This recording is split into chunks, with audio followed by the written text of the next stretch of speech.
Hello and welcome to this travel vlog from our magical trip to Scotland. We started our journey in Edinburgh, arriving tired but excited after getting a 7 a.m. flight from Stockholm. After leaving our luggage at the hotel, we went out to discover the old town while we awaited check-in. We started at Kirk, a church that had been transformed into a shop for local crafts and artists. Then we fulfilled our need for caffeine and pastries at the Milkman. We walked up to the castle following the train of tourists, but while most were looking at the castle, Niels and I, being touring stage technicians, were just as amazed by the giant temporary stands that were being built for the military tattoo. Then we walked around some more and ended up at the amazing Armstrong & Son at Grassmarket. It is an amazing shop and I wish that I was able to get some of the knitwear, but I wouldn't be able to fit it in my suitcase.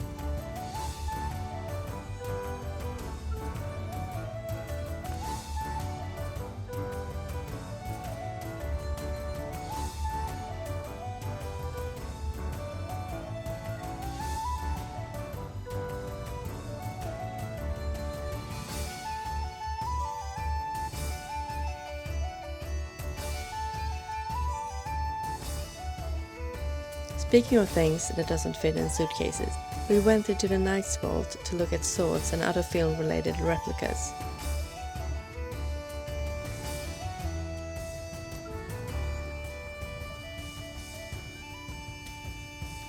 We walked around some more and had our first fish and chips of the trip.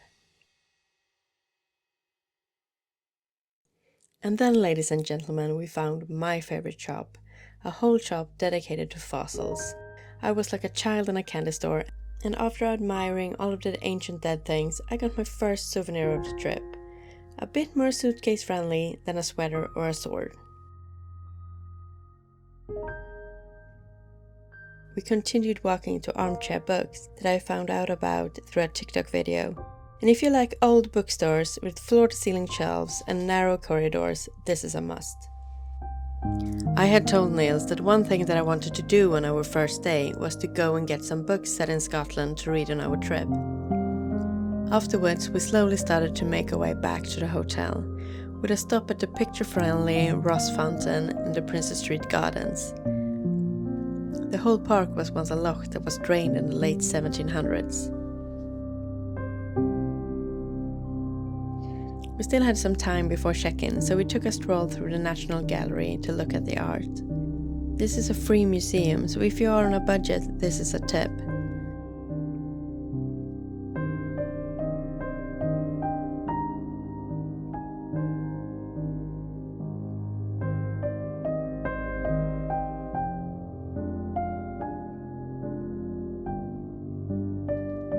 Then we strolled through the other half of the Princess Street Gardens before arriving at the Old Waverley Hotel, where we stayed for our first 4 nights.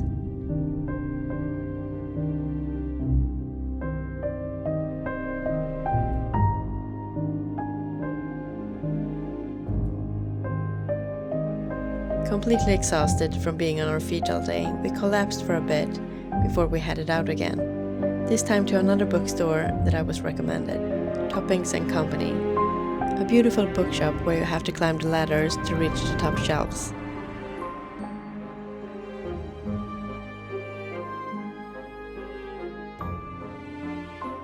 I really like this place and I got some more books to read. In total I got The Fair Botanists, The Lighthouse Witches and an anthology of Scottish folktales. We also picked up some things from the supermarket to try, and this was the beginning of my Iron Brew addiction. Since it's set in early 1800s Edinburgh, I started with The Fair Botanists. We made some tea and spent our evening reading before getting to sleep.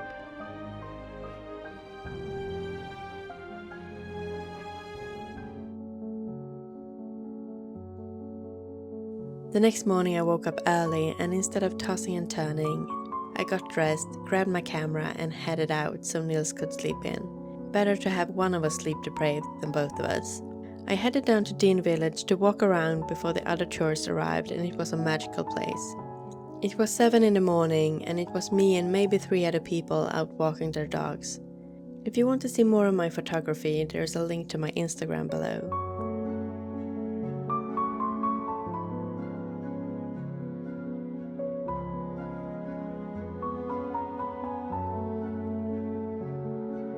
I took a walk along the water of Leith, and for the most part I was all alone.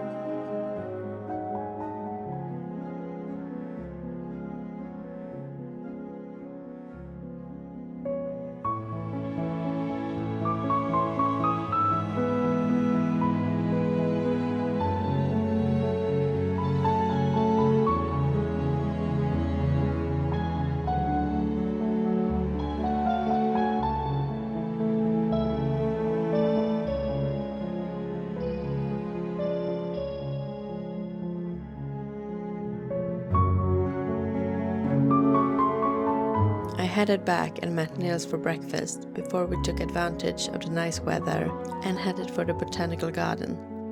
It is free to visit, but you can make a small donation if you want. We both really enjoyed this place with all of their different gardens.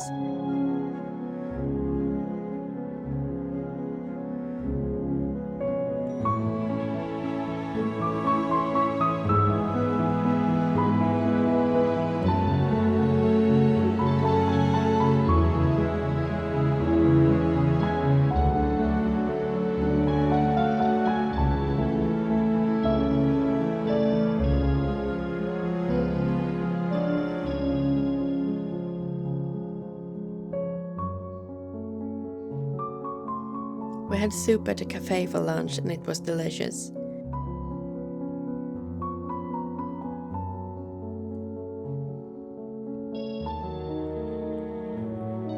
Sadly for us, the great greenhouses were closed for a major renovation, so that will be on our list if we come back.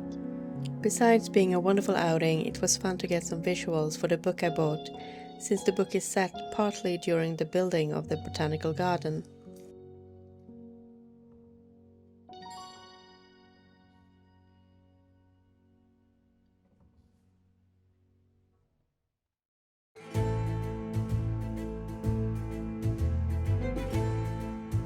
Afterwards, we headed back to the hotel to dress up and go to the fanciest afternoon tea at the Witchery.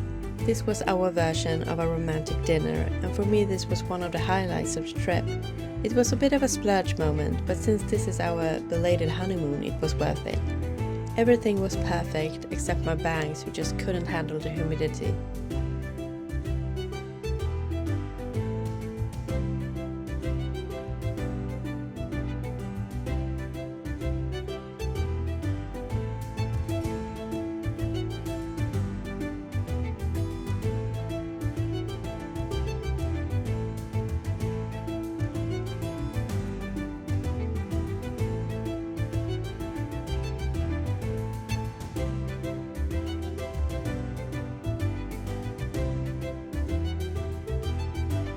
Then we went back to the hotel to rest, and in the evening we headed out again with a stop for drinks at the Devil's Advocate before we had a tour booked at the Real Mary King's Close. 4 alleyways that were buried underground when the Royal Exchange was built in the 1700s and left as they were. You are not allowed to film or take pictures down there, but it was definitely worth it, and we got ourselves a plague doctor for the Christmas tree in the gift shop that is located in the Royal Exchange.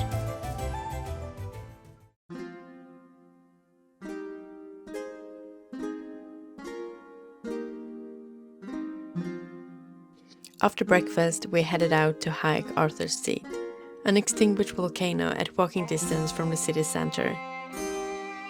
It was quite crowded, which was to be expected on a sunny day in the middle of tourist season, but it was still a nice walk. At the top there are beautiful views of the city. We had a major hike planned for later in the trip, which I was nervous about, since I had been sick earlier in June and I was not in my best form. But this hike gave me some hope, even though I got run past by a lady in her 80s in pressable trousers and sandals.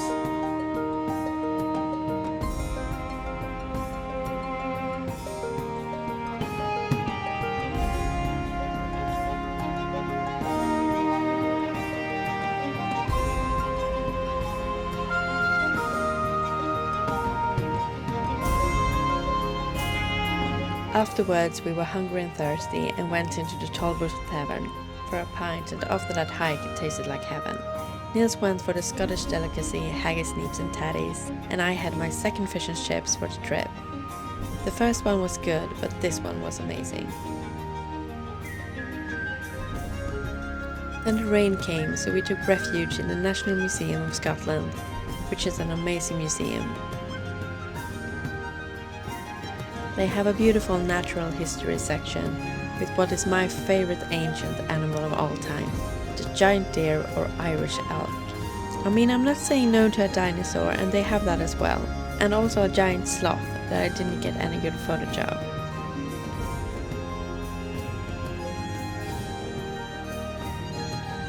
After looking at fossils and pretty crystals, we took a coffee break, or Nils took coffee and I continued with my new iron brew addiction, before we continued through the museum.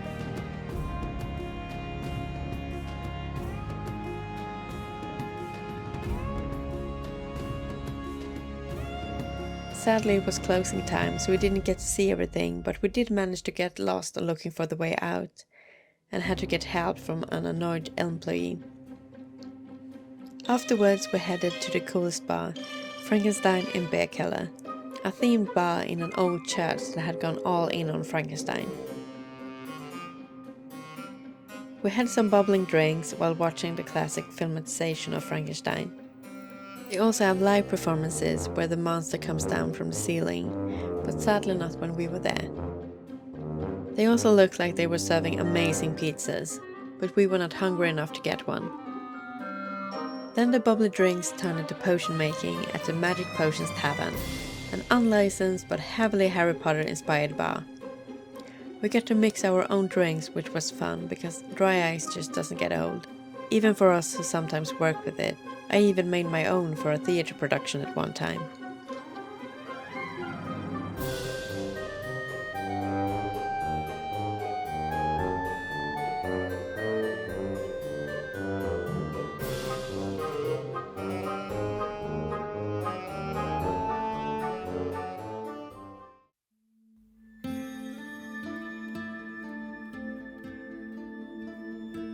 Once again, I woke up at 6 and might as well go out with my camera.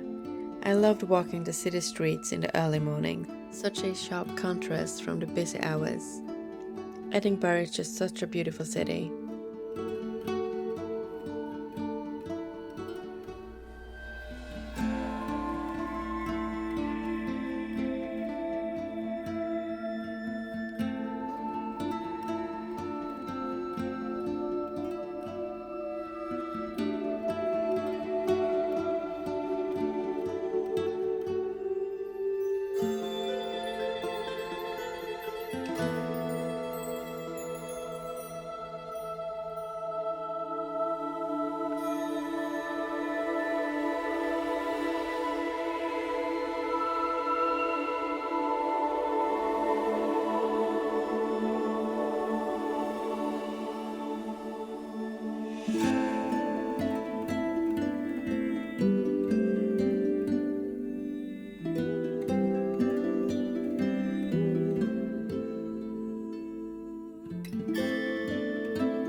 I went back and joined Niels for breakfast before getting the 9 o'clock train to Glasgow for the day.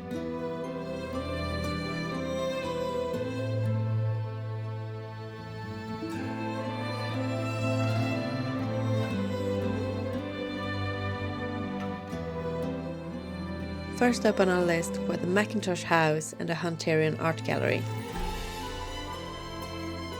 Charles René Mackintosh were an architect and designer in the late to early 1900s, and one of his houses is now a part of the Art Museum.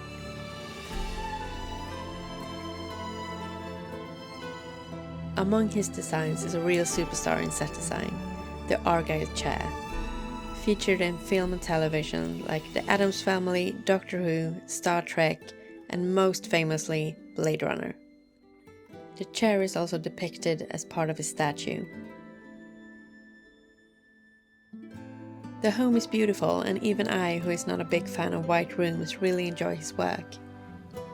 We also have this museum high on our list because we will rent one of his houses later in the trip.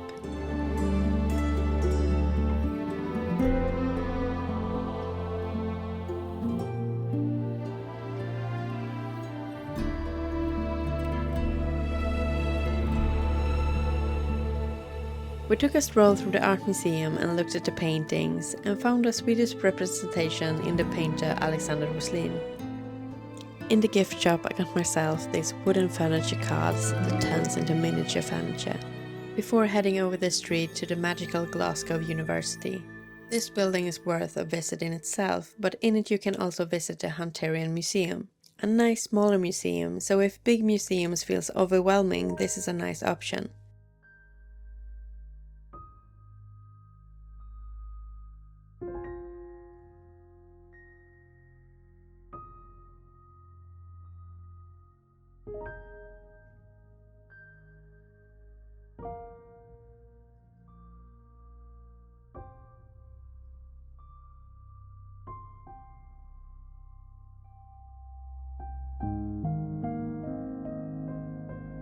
My favorites among the exhibition were these paper souvenirs from the early 1900s, once sold in the gift shop.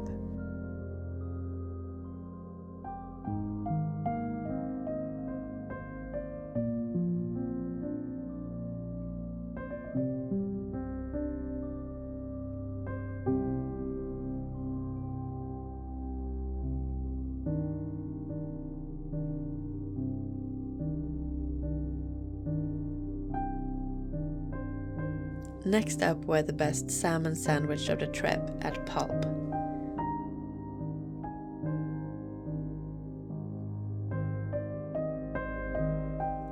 Then we leveled up in museum size and went to the Kelvingrove Art Gallery and Museum, which might be the most beautiful museum building I have ever seen.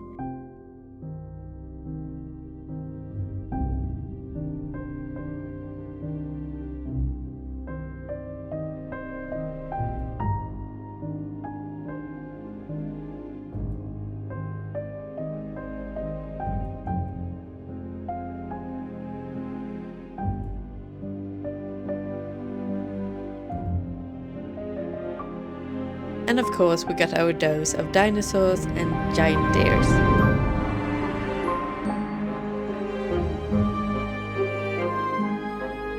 The museum also have an organ, and we managed to be there just as they were a concert.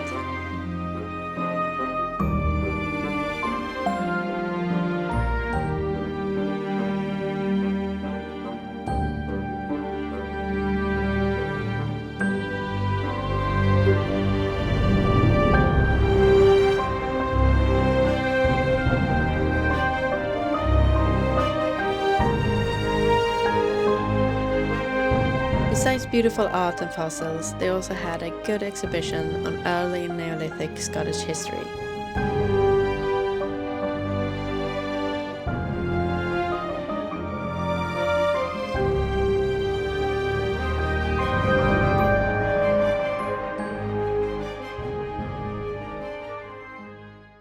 We changed history for White Russians at Lebowski's, a big Lebowski-themed bar where they served so many variations of White Russians. And believe it or not, but this was my first White Russian, but certainly not the last.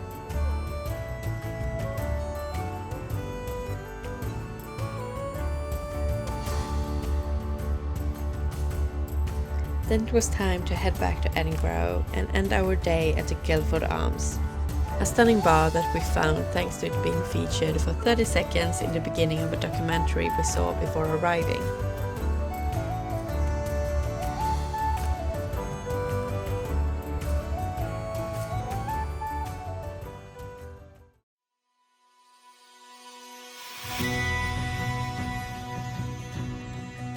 Then it was time to say goodbye to Edinburgh with a last morning walk in the rain with my camera. I went by the toll booth, which might be my favorite building on the Royal Mile.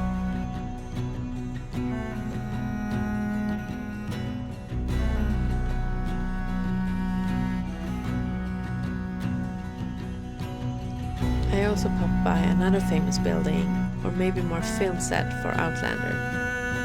But I learned that in reality in the 1700s, just across the street was the city's most famous brothel.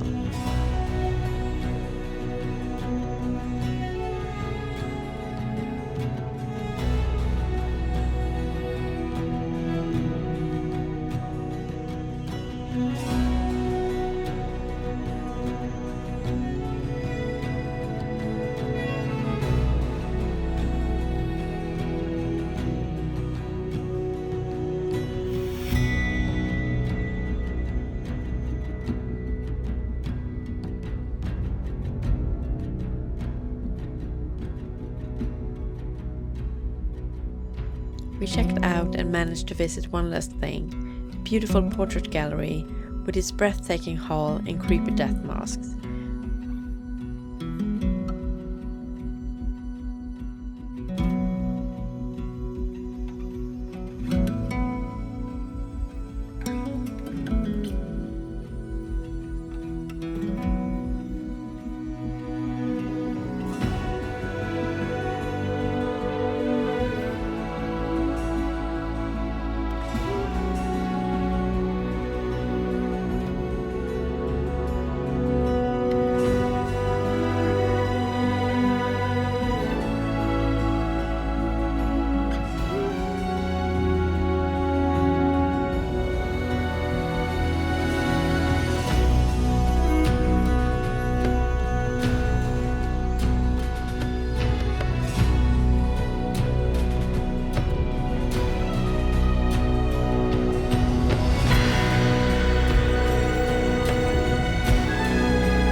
Then our adventure continued.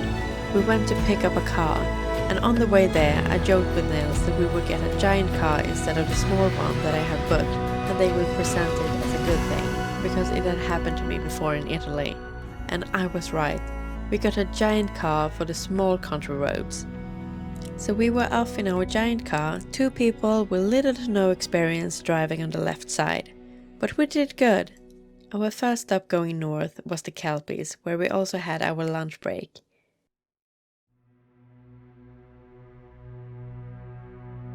We had some hours to spend before we could get the keys to our rented house, so we went to the Pineapple House, which we also thought about renting, but we wanted something further north. Beginning at the Pineapple, there are a few walking trails, so we took one that led us to the abandoned Dunmore Tower and Cemetery.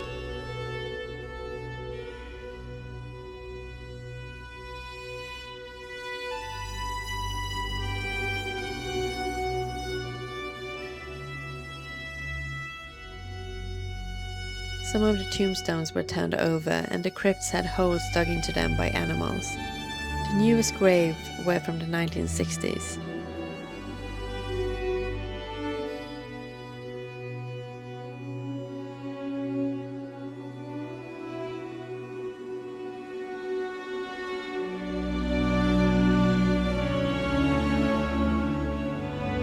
A bit further away we came upon an abandoned castle, Dunmore House.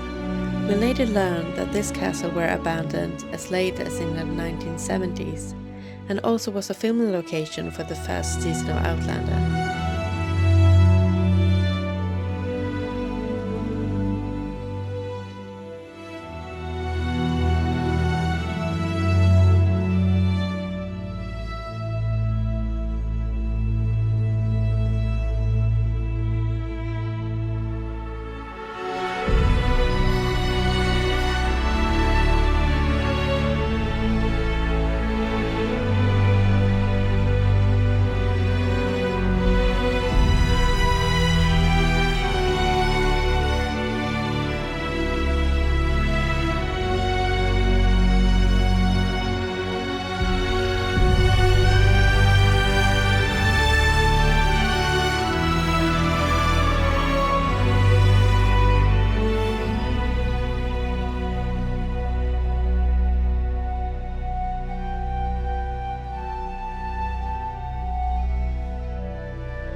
Then our journey continued on small roads until we arrived in Comrie, which would be our home for the next 4 nights.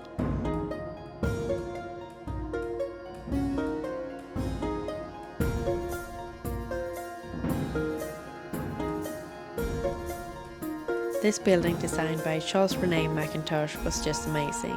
We enjoyed having a kitchen again and celebrated with a not-so-fancy dinner of tortellini and pesto in the beautiful living room before getting to bed.